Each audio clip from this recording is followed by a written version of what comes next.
চুরি এমন এক মহৎ পেশা যেখানে আপনি বাবা ধরা খেয়েছেন তো মরেছেন। আপনি কে কি সে শোনার আগে কিছু উত্তম মধ্যম হয়ে যাবে, তারপরে হচ্ছে আপনার বাকি ব্যবস্থাটুকু নেওয়া হবে, পরবর্তী ব্যবস্থাটুকু আপনার কিছু জিজ্ঞাসাবাদের পরে নেওয়া হবে।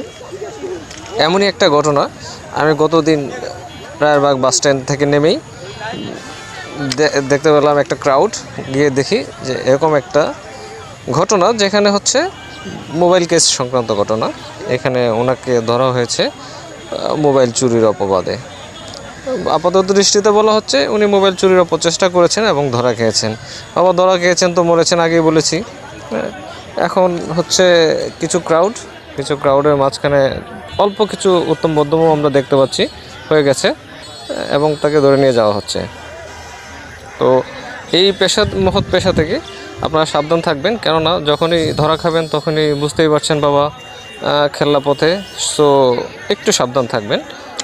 আর আমরা যারা যাত্রীরা আছি তারা একটু সাবধান থাকবো, কারণ এই সমস্ত বিচ্ছিন্ন ঘটনা অহরহই ঘটছে। সো একটু সাবধান থাকার চেষ্টা করব। মোবাইল চোর আরে ভাই রাস্তায় জ্যাম হয়ে গেছে।